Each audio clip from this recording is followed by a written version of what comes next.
A single reporting mistake could now cost you up to $10,000. And most people with foreign bank accounts have no idea they're even at risk. If you're living in the United States and you or your family still maintain savings, investments, or any type of financial account overseas, the rules just changed in a way that could directly affect you. This isn't only about wealthy individuals hiding money abroad. It applies to ordinary immigrants, retirees, students, and families who simply kept an account in their home country for convenience, security, or emotional reasons. The IRS has tightened its enforcement and clarified penalties in a way that makes even small, inactive accounts potentially trigger serious consequences if they're not reported correctly. And the most alarming part is that many people who are fully honest and tax compliant still fall into violations simply because they didn't realize the reporting requirement existed. Today, you're going to understand exactly what changed, who is affected, and what steps you can take right now to avoid a penalty that can quietly build in the background until it suddenly becomes very real. Hi, I'm Sophia, and you're watching Us Movin' Money, where I break down complex immigration and financial compliance rules so you can stay informed, protected, and fully compliant with U.S. laws without feeling overwhelmed. If you've worked hard to build your life in the United States, followed the rules, paid your taxes, and tried your best to do everything the right way, the last thing you expect is to face a penalty over an account you barely even think about anymore. Maybe it's a small savings account your parents opened years ago. Maybe it's an inherited investment you never actively manage. Or maybe it's simply a backup account in your home country that gives you peace of mind. What many people don't realize is that U.S. tax and financial reporting laws don't look at how often you use an account or whether it feels important to you. They look at whether the account exists, whether you have control over it, and whether its balance crosses certain thresholds at any point during the year. That's why understanding these new clarifications and enforcement priorities is not just helpful, it's essential if you want to avoid unnecessary stress, unexpected penalties, and complicated compliance issues later on. What makes this update so important right now is that the IRS is no longer treating foreign account reporting as a niche issue that only affects a small group of high net worth individuals. Instead, enforcement is being applied more broadly with clearer expectations and stricter consequences for anyone who falls under the reporting requirements, even unintentionally. This shift matters because many people living in the United States still maintain financial ties to their home countries for completely normal reasons. They may have a retirement account they contributed to before immigrating, a family-supported account used during their student years, or a joint account that helps them support relatives abroad. In their minds, these accounts feel distant and unrelated to their current U.S. tax life, so they never imagine that simply not reporting them could be seen as non-compliance. The reality, however, is that U.S. tax law focuses on global financial visibility. If you are considered a U.S. taxpayer, whether as a citizen, green card holder, or certain long-term residents, the government expects transparency about financial accounts you control outside the country, regardless of whether those accounts generate income or remain largely untouched. This broader enforcement environment is exactly why so many otherwise honest taxpayers are suddenly discovering that something they ignored for years now carries real financial risk. To understand how this works, you first need to clearly grasp the core reporting rule that sits at the center of all of this, the requirement to file what is commonly known as an FBAR, or Report of Foreign Bank and Financial Accounts. This is not a traditional tax form that goes with your annual return. Instead, it is a separate electronic report filed with the Financial Crimes Enforcement Network, and it applies if the total value of all your foreign financial accounts combined exceeds $10,000 at any point during the calendar year. The key phrase here is at any point. That means even if the balance only briefly crossed that threshold for a single day, the reporting requirement can still be triggered. Another common misunderstanding is thinking that each account is evaluated separately, but the rule actually looks at the aggregate balance of all qualifying foreign accounts. So if you have two accounts overseas with $5,000 each, the combined value pushes you over the threshold, even though neither account individually seems significant. It also doesn't matter whether the account is a checking account, savings account, brokerage account, mutual fund, or another financial account held abroad. If you have a financial interest in it or signature authority over it, the law generally expects it to be reported once those thresholds are met. Now, alongside the FBAR requirement, there is another layer of reporting that often causes even more confusion, and that is Form 8938, which is filed directly with your annual tax return. While FBR focuses on foreign financial accounts and is submitted separately, Form 8938 is part of your federal income tax filing and is designed to disclose specified foreign financial assets when they exceed certain thresholds. These thresholds vary depending on your filing status and whether you live inside or outside the United States, which is why many taxpayers mistakenly assume they don't need to worry about it. For example, a single filer living in the US may need to file Form 8938 if their foreign financial assets exceed $50,000 at the end of the year or $75,000 at any time during the year. While the limits are higher for married couples filing jointly, the critical point is that FBAR and Form 8938 are not interchangeable. Filing one does not automatically satisfy the requirement for the other. Many people unknowingly file their tax return without Form 8938, believing their obligations are complete, while separately overlooking the FBAR filing requirement altogether. This layered structure is precisely what creates compliance gaps, not because people intend to hide anything, but because the system itself can feel fragmented and technical if you've never been clearly guided through it. What has heightened concern recently is not just the existence of these forms, but the way the IRS has clarified and reinforced the penalties tied to non-compliance. For non-willful violations, meaning situations where a person simply didn't realize they were required to file, the penalties can still reach up to $10,000 per violation, and those violations can accumulate across multiple accounts and multiple years. For willful violations, where the IRS believes someone intentionally avoided reporting, the financial consequences can become dramatically more severe, potentially reaching the greater of $100,000 or 50% of the account balance per violation. Even more unsettling for many taxpayers is the understanding that these rules don't only apply going forward. If there were past years where required forms were not filed, those years can still come under scrutiny, especially as international financial data sharing has expanded. This means that a reporting oversight from several years ago, something you may have completely forgotten about, can suddenly resurface as a compliance issue today. And that realization is exactly what causes so much anxiety, because people who have always tried to follow the law suddenly recognize that a simple lack of awareness could carry consequences they never imagined. At this point, a question naturally comes up that many viewers are quietly wondering: how would the IRS even know about an account held in another country, especially if you've never transferred money in or out recently?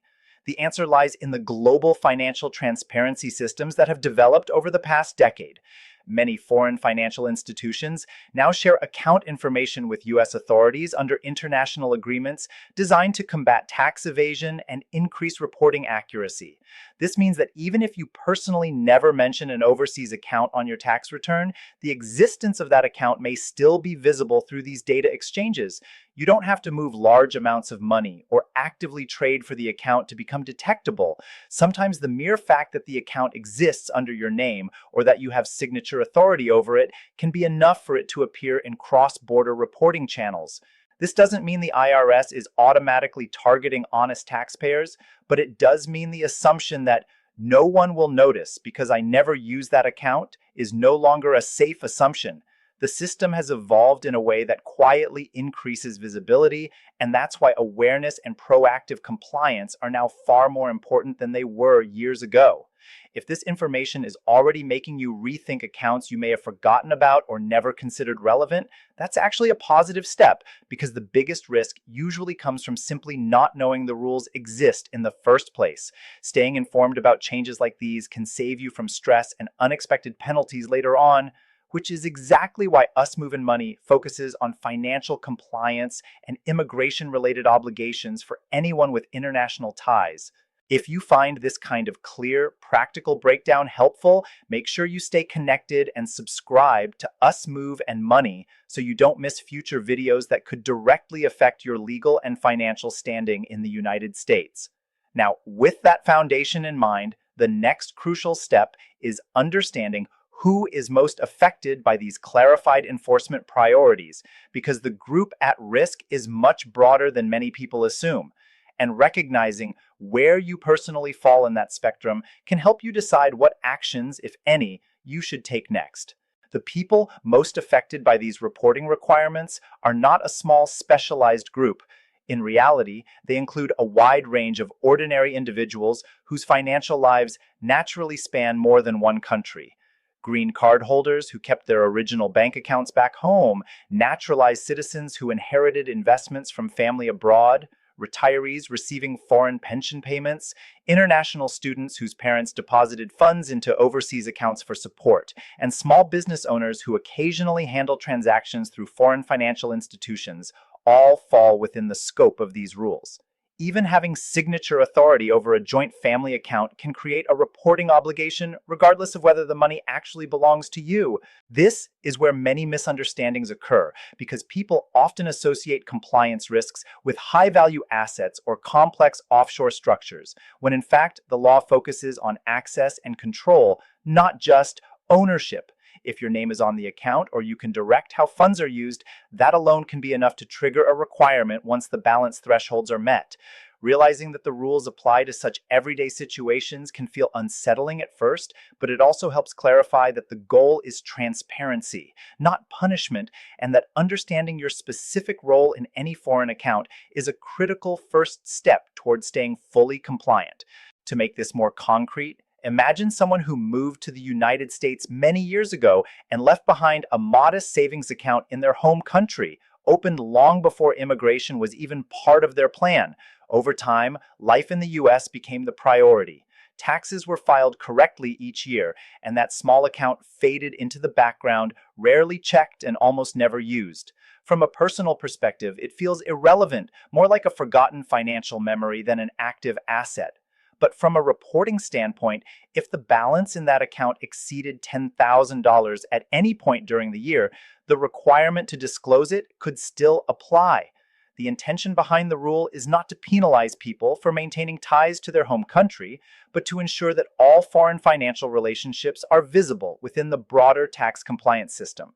This example highlights how easy it is for an honest taxpayer to unintentionally miss a filing requirement simply because the account feels emotionally or practically insignificant, even though legally it still counts. Consider another common situation involving an inherited investment account held overseas. Someone may become a US citizen and later inherit a brokerage account from a parent living in another country. The account might be professionally managed, with statements arriving infrequently and little day-to-day involvement from the beneficiary. Because they're not actively trading or moving funds, they may assume that the account doesn't really affect their US tax obligations. However, if the value of that account crosses the applicable reporting thresholds, it can trigger both FBR and potentially Form 8938 requirements, even if the person never withdrew a single dollar. The key issue is not activity, but existence and value. This is why passive accounts, inherited accounts, or accounts handled by advisors abroad can still create compliance obligations. Many people only discover this after attending a seminar, speaking with a tax professional, or encountering informational content like what we share here on Us Moving Money, and they're often surprised to learn that simply overlooking a disclosure requirement, even without any intention to hide assets, can still be classified as non-compliance under the rules. What makes these situations even more complicated is that most violations are not driven by deliberate concealment, but by understandable assumptions that turn out to be incorrect. People frequently believe that if an account is small, inactive, or primarily used by family members overseas, it doesn't need to be reported. Others assume that if no income is generated, then there is nothing relevant for US tax purposes. Some think that because the account was opened before they became a US taxpayer, it somehow falls outside current reporting obligations.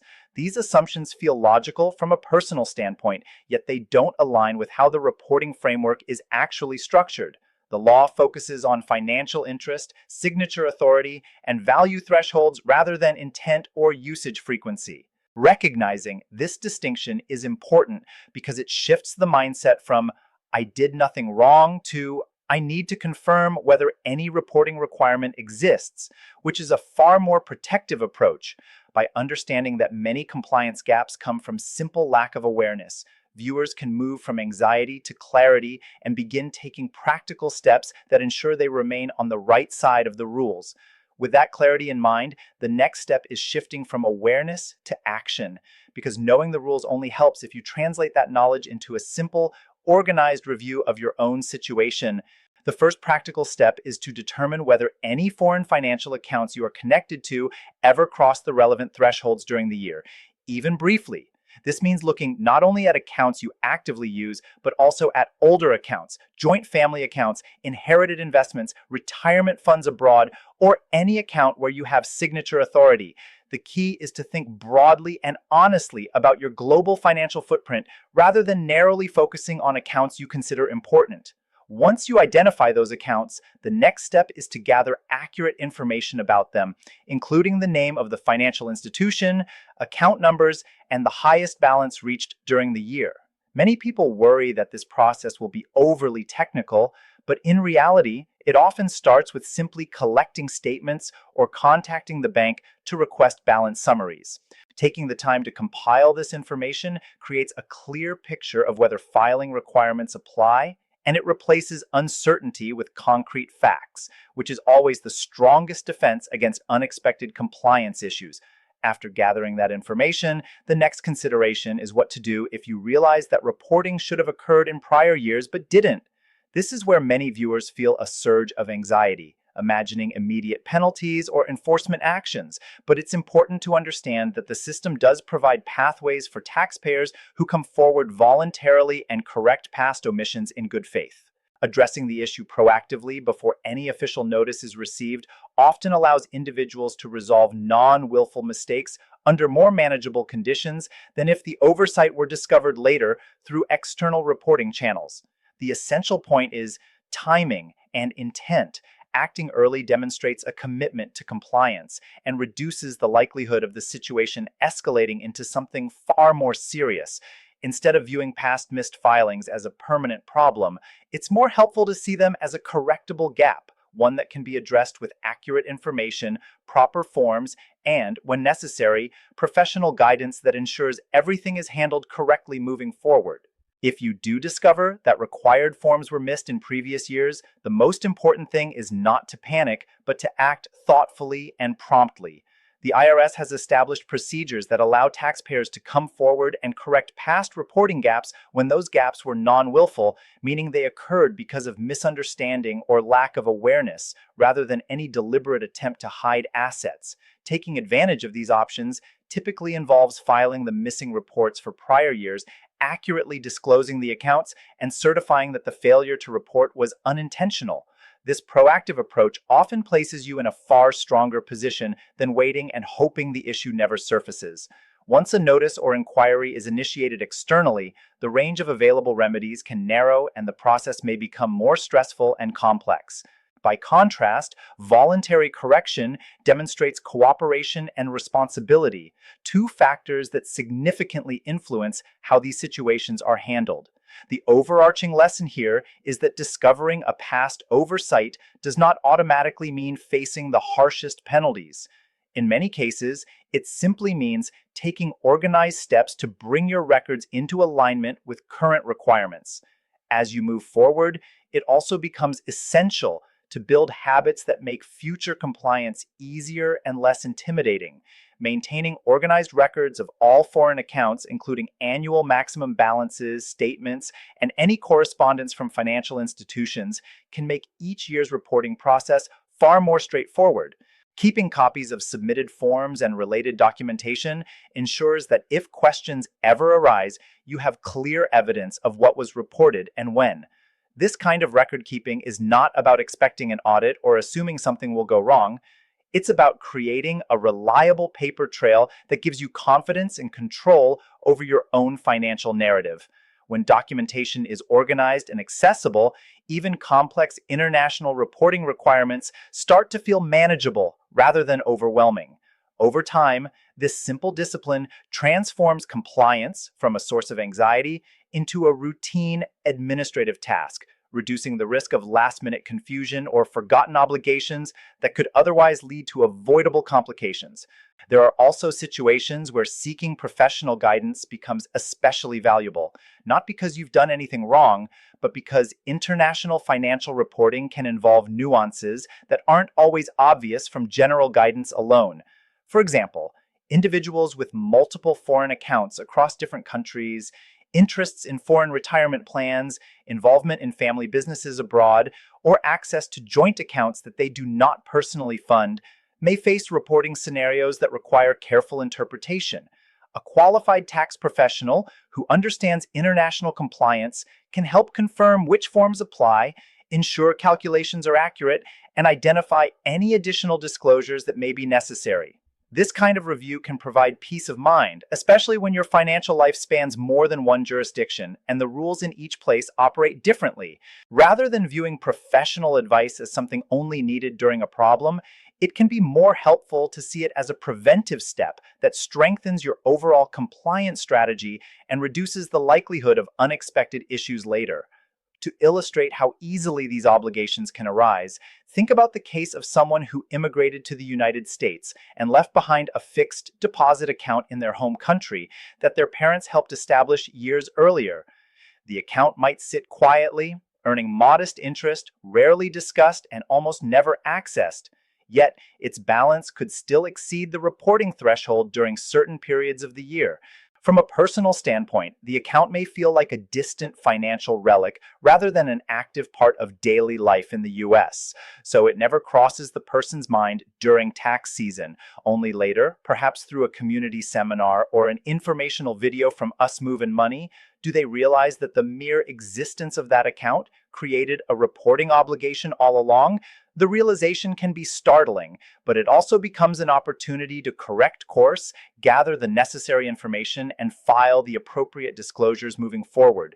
Stories like this highlight how common and understandable these oversights are and why staying informed is one of the most effective ways to protect yourself from avoidable penalties while maintaining full compliance with evolving reporting expectations. Stepping back for a moment, it helps to understand the broader reason these rules have been tightened and clarified in recent years. Governments around the world have been working together more closely to reduce tax evasion and improve financial transparency across borders, which has led to expanded data sharing agreements between countries and stricter reporting expectations for taxpayers with international financial ties. From a policy perspective, the objective is not to punish ordinary people who maintain legitimate accounts abroad, but to ensure that all global income and assets connected to U.S. taxpayers are visible within the system. However, when enforcement becomes more robust and automated, the practical effect is that even small unintentional omissions are more likely to be detected than they were in the past. This shift means that relying on outdated assumptions about privacy or invisibility of foreign accounts is no longer a safe strategy. Instead, the modern approach to compliance is based on proactive disclosure and clear documentation, recognizing that transparency is now built into the global financial infrastructure rather than being an optional extra layer of reporting. When you distill everything we've discussed so far into a few essential takeaways, three core ideas stand out as especially important for protecting yourself going forward. First, understand that foreign account reporting requirements are triggered by thresholds and control, not by how often you use the account or how important it feels in your day-to-day life. Second, recognize that missing a filing requirement is often a correctable issue, particularly when addressed voluntarily and in good faith before any official inquiry begins. And third, make it a habit to review your global financial connections each year, even briefly, so that nothing is forgotten or overlooked as your circumstances evolve over time. These principles shift the focus from fear of penalties to confident, informed compliance, allowing you to stay aligned with the rules without feeling constantly worried about hidden risks lurking in the background. At the end of the day, the purpose of understanding these rules is not to create fear, but to give you clarity and control over a part of your financial life that often goes unnoticed until it suddenly becomes important. Most people who find themselves at risk of penalties are not trying to hide anything or avoid their responsibilities. They are simply navigating life across borders, maintaining ties to their home countries, and doing their best to follow complex rules that were never clearly explained to them. By staying informed, reviewing your accounts honestly, and taking timely action when needed, you place yourself in a strong position to remain fully compliant without unnecessary stress.